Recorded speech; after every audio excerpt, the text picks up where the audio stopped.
You're listening to Investigation Insiders by Integris Intelligence. Hello again, everyone. Welcome to another episode of Investigation Insiders. This is Farhad. Hope you are all well and safe. As always, thank you for your time and support. I'm really excited about today's episode. I know I sound like a broken record, but we have another terrific guest today, a retired FBI agent and principal of Buckley Petersen Global, my friend Ed Petersen. How are you, Ed? I'm doing great, Bob. How about yourself? I'm doing fantastic. I'm sure a lot of the people that are listening to this episode probably know you anyway, but maybe we can start with a broad overview of your career. Sure. As far Uh, as my background, I came into the FBI in the late 60s when J. Edgar Hoover was the director. It was a long-term goal to be an FBI agent. I wrote a letter to Mr. Hoover when I was in high school, and things fell into place. And sure enough, my dream came true, and I became an FBI agent, and it was everything I hoped it would be. and you were there for how long, Ed? As far as my career in the FBI, I spent almost 28 years as an FBI agent. Uh, After the FBI, I became the director of security for Major League Baseball for about 4.5 years, and then from there started my own security consultant company with a very close friend, and we've been working together for over 20 years. That's Jim Buckley, who was the former police commander of the Petersen Police Department. Yeah, but no, another great man. The and so Ed and I met many years ago through mutual friends and colleagues, and we've had the good fortune of exchanging ideas, resources, and working together on a few things. And one thing I've always admired about Ed is his ability to bring people together and stay connected. It's actually something I've watched and learned from. So, not sure if you knew that, but I wanted to share that with you, Ed. Well, thank you, Fahad. I appreciate you saying that. Yeah, so if it's okay, I mean, I'd like to ask sort of a couple of questions. So, where did you actually grow up? When when you were a kid? Well, you could probably tell by this accent that I'm not from the deep South. I was born in Jersey City and grew up in Hudson County, Union City, North Bergen, and just had a great childhood. Loved the urban area that I grew up in, and went to school in Jersey City at Jersey City State College. And my friends at college used to tease me because it was basically a teacher's college, and I would tell them that I'm going to be an FBI agent one day, and they'd be holding their credentials, their lapel of their jacket, calling me a junior G man. And I said, "Well, someday you'll see." And sure enough, I graduated, went on, got my master's degree, took the test for the FBI and passed it, and the rest is history. And we had a lot of laughs in those days, but my goal of being an agent was fulfilled. It's something interesting I got to tell you. Almost exclusively, we've had a lot of former or retired FBI agents on the show, and almost everyone, I believe, up to this point has said, it wasn't something that they aspired to. It almost happened by circumstance that they became an FBI agent. You're actually the first person that not only wanted to be an FBI agent but sought it out. So your story about writing a letter to Mr. Hoover, I actually didn't know that. So tell me about what you wrote in that letter, if you remember. Well, it was a handwritten letter, and it was about 2 pages long. And I told him, Director Hoover, that I would like to learn everything I could about the FBI and one day become an FBI agent, and wanted to know any suggestions that anyone could give me, so I would be on the right path. And sure enough, I got a beautiful letter back, and it was from the at the time the SAC, the special agent in charge of Newark, and he provided me with some information, so that my letter was answered, and I felt I knew what I had to do. That's an incredible. So do you still have that letter by any chance? You know, I did have that letter up until a few years ago, when I don't know where it is now, but I had saved it for many, many years. Yep. Oh, that's a really neat story. Did you ever get a chance to speak to Mr. Hoover about that, or? Yeah, yes, I did. Actually, he was supposed to greet us when we graduated with our graduating class from the FBI Academy, but something came up, and one of his assistant directors had spoken to us at the graduation of our class, which was at the old academy in Quantico, not the academy where everyone graduates over the last many, many years. We were at the Marine Corps base, and the FBI had a small area there where we had our academy and classes, and then they brought us up to Washington, D.C., actually for the graduation part, to meet hopefully Mr. Hoover, but he was not available. But I did meet him one time in the old post office building when he was there, and we did get a chance to see his office when we were in training school. They brought us in one day, and they showed all the new attendees at the academy Mr. Hoover's office in Washington, D.C., and it was amazing. It was, as you would expect, it was just meticulous. I mean, everything was in such orderly fashion, and it was exciting to see it. I'll tell you, this is one of the most interesting stories I think I've heard. Obviously there's the work that you guys did, but just from a personal perspective, that's really neat. And by the way, I am not surprised that that's how you became, well, that's part of your process in becoming a FBI agent. You have certainly always been a go-getter as far as I knew you. So that's a really interesting story. So I guess with all of the people you've known over the years, right? And I know this is a pretty unfair question. Is there someone that sticks out in your mind, whether it be family, friends, a colleague, that has sort of influenced you to become the person that you are?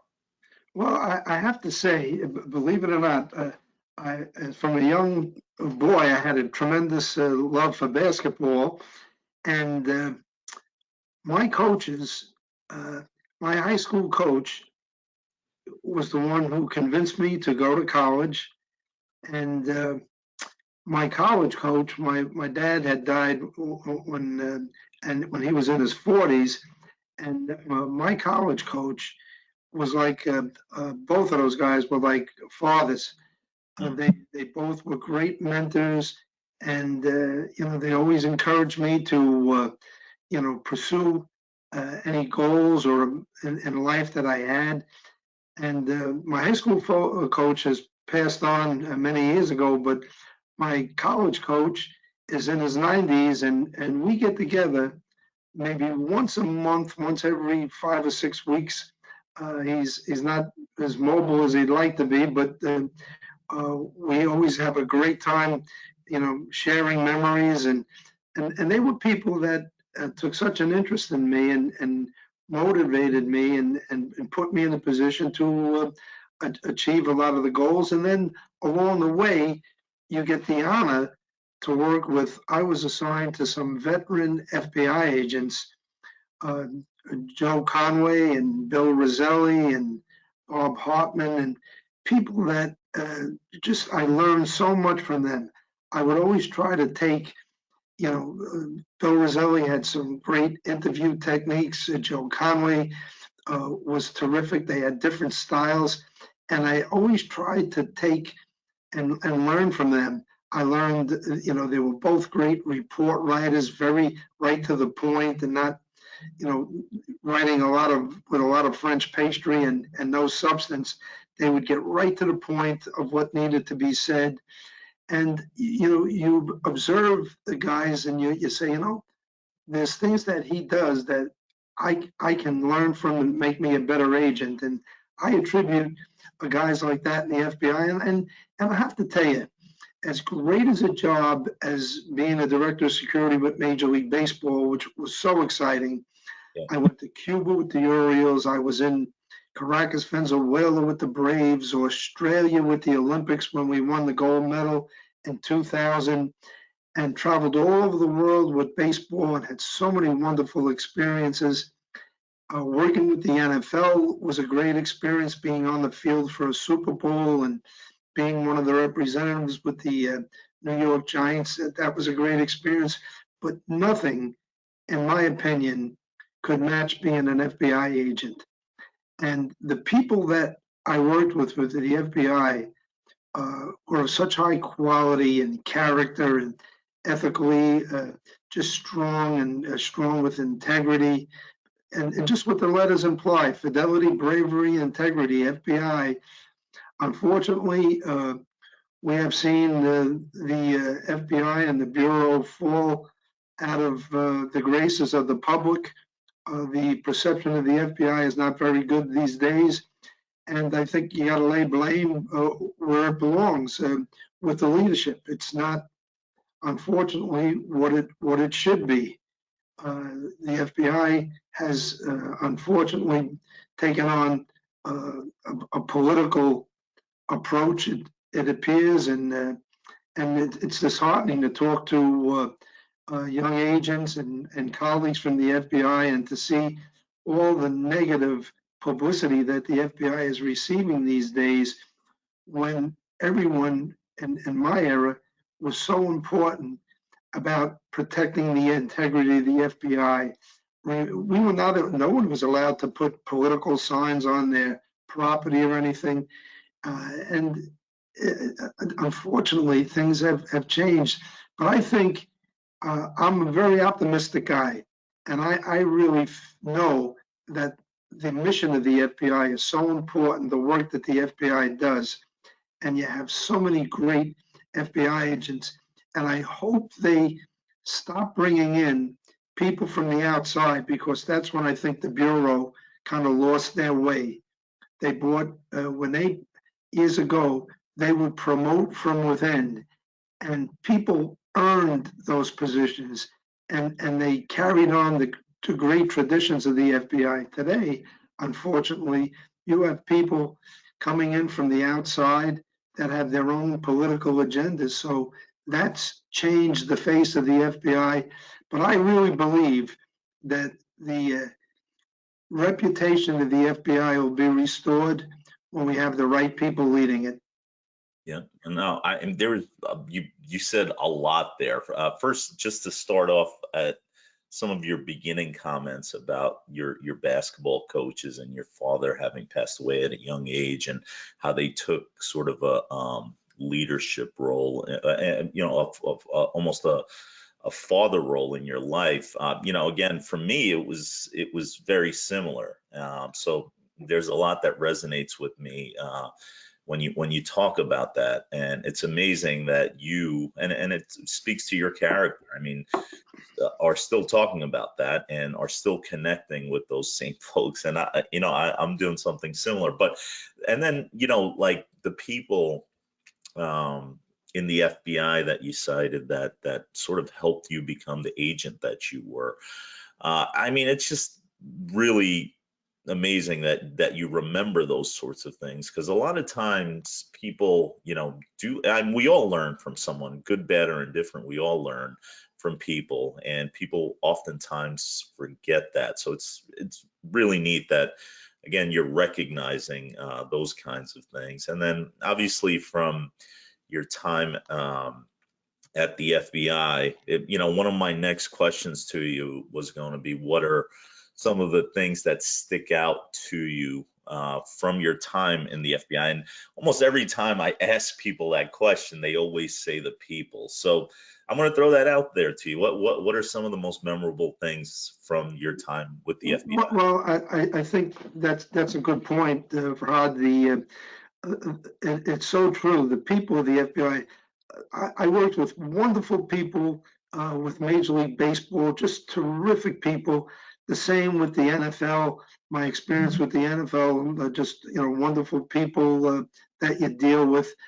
But there was something unique about the FBI. I think the mission of the Bureau, the loyalty that was instilled, and that again seems to be something that's lacking today. I mean, we were always so careful. When I came in as a new agent, you always hear the old timers would say, "Don't embarrass the FBI. Don't ever embarrass the FBI." And that was ingrained in my mind, that you never wanted to do anything that would embarrass the Bureau.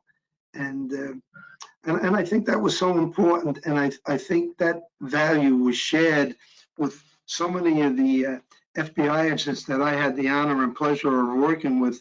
They took such pride in their work. And, the support people of the FBI that helped was so important in building cases that would go to trial. We always relied on one another, and it was just such a sense of teamwork. And I feel that's so important, and we've got to get back to those values. And I believe we will. Sure. No, I mean, all just really neat points. And, so just for our audience, I've been wanting to get Ed on the show for a while now, so I'm glad we got it off the ground. Actually, we had a case recently where we assisted a couple in locating their son who went missing. That was part of the inspiration for the show, because Ed's actually worked on a number of cases which involved lost or missing or kidnapped or wanted people. And one of those people, which is a pretty well-known case, was Seymour Pinckney. And so, Ed, can you talk a little bit about who Seymour Pinckney was? Yeah, and what he was it's a fascinating case, because he was a fugitive, not of the FBI. He was a fugitive from the Petersen Police Department. I'll back up and give you a little background on the case. Yeah. In June of 1978, a 16-year-old girl named Francine Smith, she reports to the Petersen Police Department that she was being assaulted and molested and beaten by her mother's common law husband by the name of Seymour Pinckney. Now, the police placed her in protective custody in the Passaic County Youth Shelter, and she had written a very descriptive, emotional letter to her social worker, crying out for help for her sisters. And Pinckney, at the time, he was about 38 years old, strong-built guy, a handyman, a brick mason by trade, a very heavy drinker, a volatile, bad temper, just a very nasty guy. And Francine described how he had beaten her and her sisters, sexually assaulted them, bullied them, and just in general terms was just a very nasty guy. And that was in June of 78. In August of 78, the Petersen Police Department charged him with sexual assault. And when the Petersen detectives went to the residence where he was staying with the girls and his common law wife, nobody was there. He was missing. The mother was missing. The one sister was missing. And the detectives became very suspicious. They checked with neighbors and they found out that the mother, whose name was Vera Smith, and her daughter, Jocelyn, who was 18 years old at the time, had not been seen for more than 2 weeks. The detective who did a terrific job, her name was Leona Robinson, worked for Jim Buckley, who was the police commander. She became very suspicious, and she started, she looked around the house and she made a great observation. There was a detached garage, and she walked into the detached garage and she saw that there was freshly laid concrete over a dirt floor. And that certainly aroused her suspicion. It was a little bit of a challenge. The judges, at first didn't think there was enough probable cause, but the Petersen detectives were persistent and eventually got a search warrant. And they brought in some heavy equipment and they removed the concrete.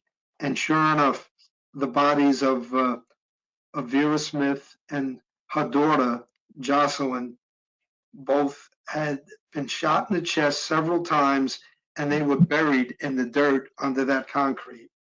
Oh. Petersen Police Department, immediately got arrest warrants for him, and they had several what looked like to be promising leads, but nothing ever panned out.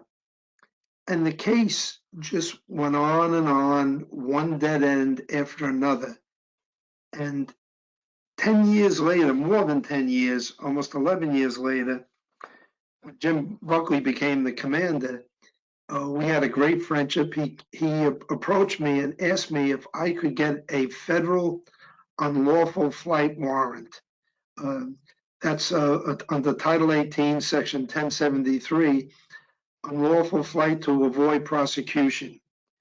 And probably around the late 88, 89, we did get a federal warrant, and that enabled us to work very closely with the Petersen Police Department, because now we had federal jurisdiction as well as the state jurisdiction. Mm-hmm. And we started to develop some leads, and we wound up with a wiretap with someone we found out that he had been in periodic contact with. Mm-hmm. And it was in the Philadelphia area. And we were able to trace calls to Virginia. And those calls to Virginia were payphones, basically at a truck stop. So now we were looking at the possibility, because this guy was definitely a drifter. I mean, he had no, other than doing odd and end jobs as a brick mason and a painter and other things, we figured maybe he was an over-the-road truck driver, because these calls were all made from truck stops in the Richmond, Virginia area. Mm. So then Jimmy asked me, we talked about the direction of the case, and we decided to take a shot with America's Most Wanted. Mm. And they had a tremendous track record, because prior to this case, the longest FBI fugitive at the time was another New Jersey case, a guy by the name of John Emil List, who killed 5 members of his family, and just so callously had called the school to tell them the children were going to be out of school for a while. They had a death in the family and they had to go visit relatives out of state. But meanwhile, he had propped up the 5 bodies in the house that he lived in Westfield, New Jersey. And it took 18 years, and America's Most Wanted, he had started a brand new life, moved, but a neighbor had recognized a photo of him. We didn't even have fingerprints of him or anything, because he was had never been arrested before. But after that show, And when they were able, because of that show, we were able to arrest John Emil List. That left a very strong impression on me, as well as a Jim Buckley. And we decided to take a shot with America's Most Wanted. They were receptive to taking the case. And I could tell you the exact details. The case was presented, I believe, let me just see the date. It was October 22nd, 1989. It was a Sunday evening. Myself, Jim Buckley, and another FBI agent by the name of Hoyt Peavy, we drove down to Washington, D.C., and met with John Walsh, who was just a terrific guy, such a pro-law enforcement guy. And it's interesting, I'll give you a little background how it works. They have approximately 25, 30 college students answering phones. And John Walsh presents the cases. That night, I think he presented two or three cases with the highlight of Seymour Pinckney. But what was interesting in this case, it was one of the very first cases that through the Bureau and one of the Bureau officials, we had the suggestion of trying to use the FBI's new system of computer enhancement of the photograph, taking into consideration the lifestyle of Seymour Pinckney, that he was a heavy drinker, a heavy smoker, what he might look like, you know, from the days when the murder was committed 10, 11 years later. And that was one of the very first cases. I remember they did a big article on it in Red Book magazine after he was arrested. And the way it worked, Fahad, was interesting. The college students have a series of questions. And that night, I think they probably had 200 to 300 phone calls. Wow. And the questions that the college students ask are, when and where did you see the fugitive? Why do you believe it's him? What was he doing? Where is he now? What else can you tell me about the fugitive? And if those questions, when they ask them, all sound very logical, they raise their hand, and an FBI agent or a detective would go over to the individual who had received the call and put you on the phone with the caller. Sure enough, that night, we got 4 or 5 calls that were substantive phone calls that identified Seymour Pinckney, and they all described him in the same way, that he was a handyman, a painter. One individual had the address where he was staying. 2 people gave us the great descriptive data on the station wagon that he was driving. So we felt pretty good about it. We immediately notified the Virginia FBI office down in Richmond, the Richmond FBI office, the Virginia State Police, who had been working with us on the case, and the local authorities. And they went to the residence. This is right during the show, right when the case was presented. Believe this is incredible. He had been watching the show. Seymour Pinckney saw himself on America's Most Wanted, didn't even bother to turn the TV off, left it onto the station where the show had appeared, grabbed whatever he needed to grab. He was living in like a rooming house, and took off. And about an hour or so later, a sheriff's deputy who had a civilian with him on a ride along, they had seen the show, and they observed a guy going into a store. It was like a 7-Eleven. I believe it was the Little Sioux convenience store. And they see this guy going in, and it was the civilian said, that looks just like the guy they showed on America's Most Wanted. And they had descriptive data on the car. The sheriff's deputy got out of the car, pulled his gun, and Seymour Pinckney unknowingly came out of the store with his both arms filled with groceries. He was preparing to take off, and the sheriff's deputy called for backup. Unfortunately, the backup didn't arrive in time, so he wound up. He was very fortunate. I think the Seymour Pinckney didn't realize that the civilian was a civilian. He probably thought he was another police officer, Huh. and he handcuffed Seymour Pinckney. He had a gun in his waistband and two more guns in his car. And so it was a terrific arrest, and it was great for the family, the survivors, to know that justice was finally answered and served after almost 13 years of him being a fugitive.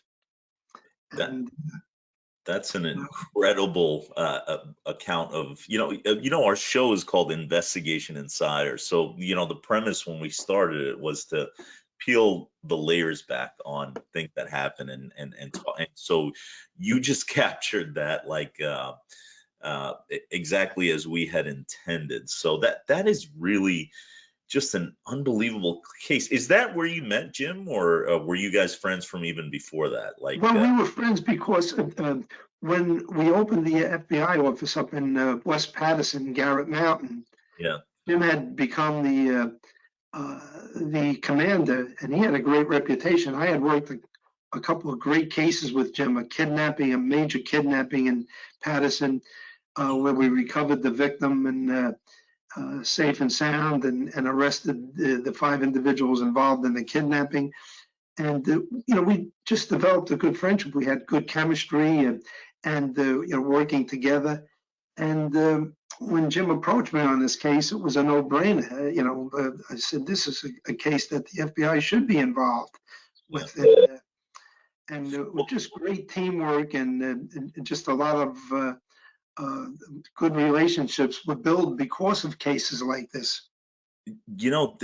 So a couple of things. One, I used to watch the show quite a bit, and in preparation for speaking with you today, I sort of looked at like what happened to the show, and then I was thinking about like how successful it was, because this is just one of many, many, many cases that the show was able to solve, and I'm like, thinking, why isn't this show around anymore? And I guess with the I guess progression of the internet, social media, and what it is today, that becomes America's Most Wanted, right? I mean, we saw that even in the recent shooting in Michigan State, where Yes.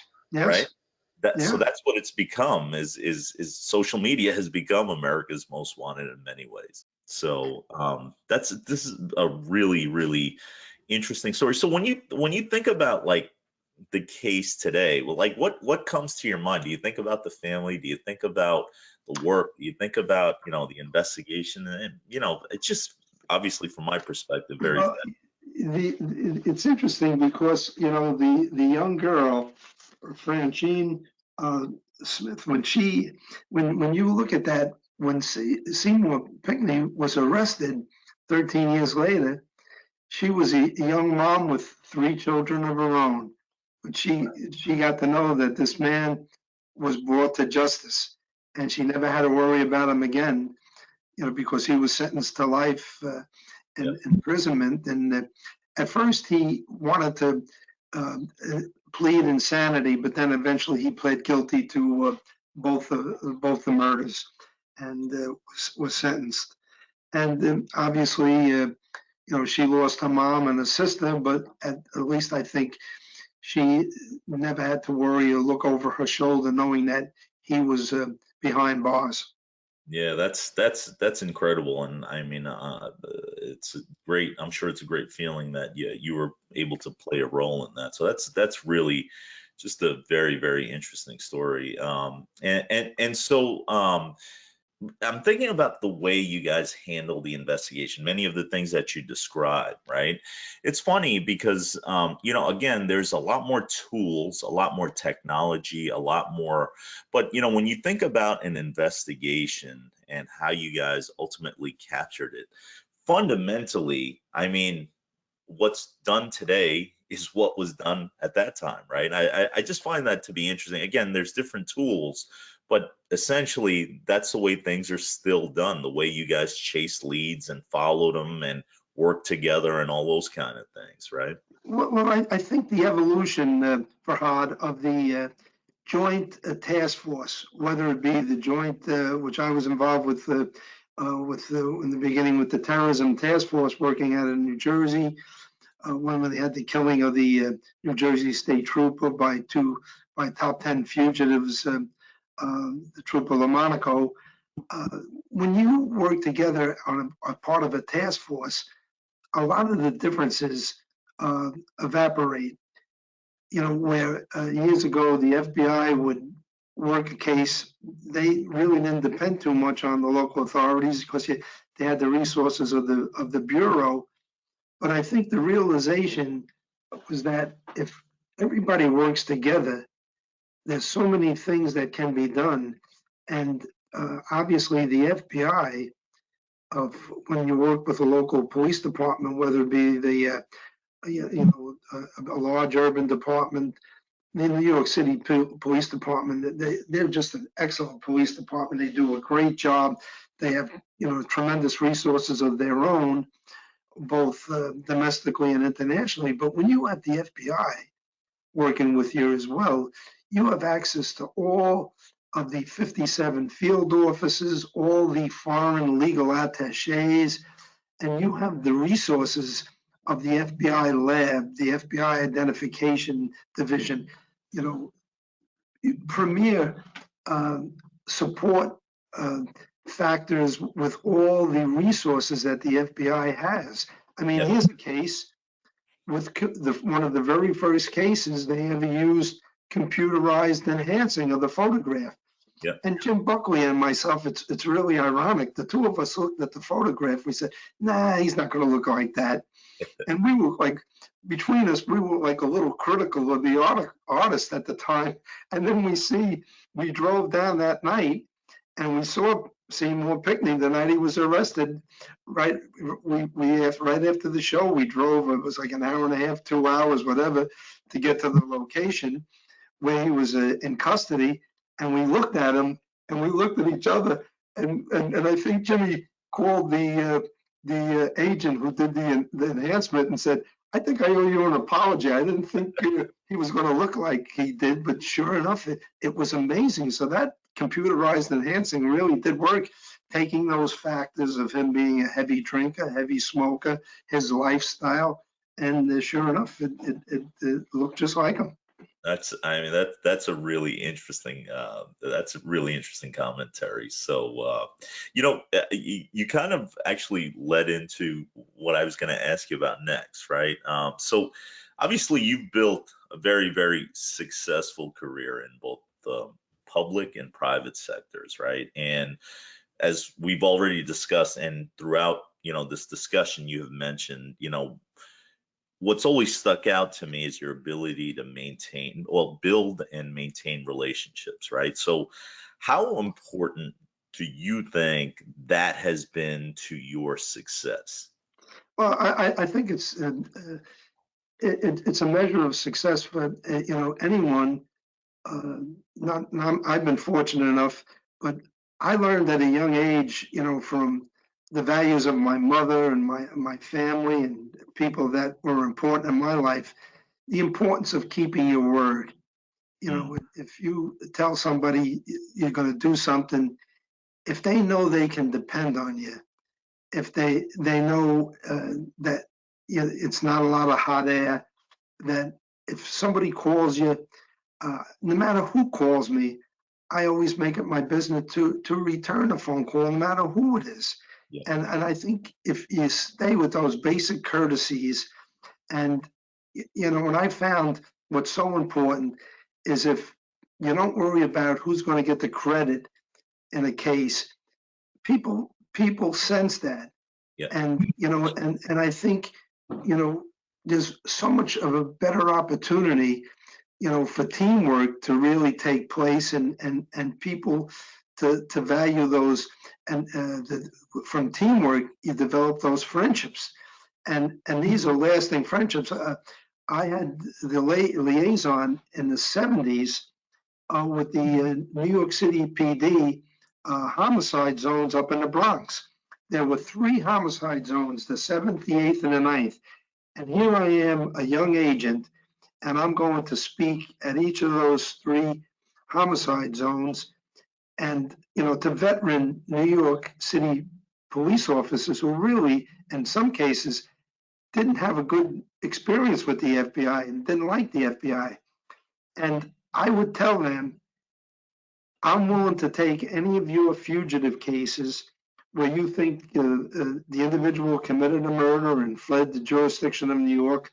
I'm willing to go present the case to the U.S. Attorney's Office and to obtain a federal and lawful flight warrant if you want the assistance. And sure enough, in 1 year, we had my partner at that time, Dan McLaughlin, who's since long retired, a Bronx guy. We got 30-something warrants, UFAP warrants, and caught almost every one of the guys. Wow. You know, working with the detectives, caught them, whether it would, you know, be in Detroit and California and Puerto Rico and wherever it was. We had the resources of the FBI. And I think a lot of these veteran detectives saw the value of it. And, you know, and we shared, and, you know, when there was press releases, we shared that information. You know, we didn't say the FBI made the arrest, you know, through a joint investigation with the New York City Police Department, 7th Homicide Zone, and the FBI. And, you know, it was great cooperation. Then in 77, when you had the Son of Sam cases, I had the honor and pleasure of working with, and this is how relationships start. There was a young lieutenant by the name of Kevin Hallinan in the 8th Homicide Zone. And he worked for a great captain by the name of Powers. And they had asked me, they had a great group of detectives up there. They had some items with the Son of Sam case that they wanted to expedite, you know, with some evidence. And I remember it wasn't anything really special, but, you know, we tried to help them in any way that we could. They did a great job, the detectives, and you develop those friendships. And here it is later on, many years later, when Kevin Hallinan is offered the position as the head of security for Major League Baseball. He offers me a job when I retired from the FBI to become his director, his assistant. And so that's an example of, and I always tell, I often speak to high school groups, and I enjoy talking to young people about the FBI because I have such, you know, great memories and such great association with people of the FBI, and I tell them what a great career opportunity it is for, you know, men, women, young people, whether it be a support capacity or as an agent.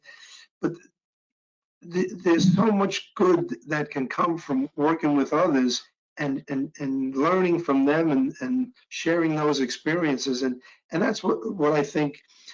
I'm still in touch with some of the guys that I worked with from years ago from New York, particularly Kevin Hallinan, who just wrote a great book entitled Over the Wall. It's a terrific book about his experiences as a New York City detective, which he was a great one, and his brother Tommy Hallinan was another great detective. Two brothers, and it's a great book, and there's a number of parts that, you know, he referenced where I worked with both the brothers, but that's what made the job enjoyable, and it made you feel like a sense of accomplishment when you took a murderer off the streets or a kidnapper, someone who committed a violent crime. You felt like you were getting something done. You were making a contribution, and I think that's what made the FBI special for me, that I look forward to going to work every day. I mean, again, just all fantastic feedback. I'm looking forward to hearing some of the feedback we get on this episode, because I'm sure it'll be terrific. But we usually end the show with takeaways, right? And you're sort of, you've been one step ahead of me the entire show, and no difference about the ending. But what I was going to ask you to talk about is, if you had advice, if you had one or two pieces of advice for young people today that are either in law enforcement thinking about it, or just in the private sector that are sort of, again, in the early stages of their career, what would those things be? Well, it's a great question, Farhad, and I think I have an interesting answer. I was asked twice to be the speaker at the Morris County Police Academy graduation.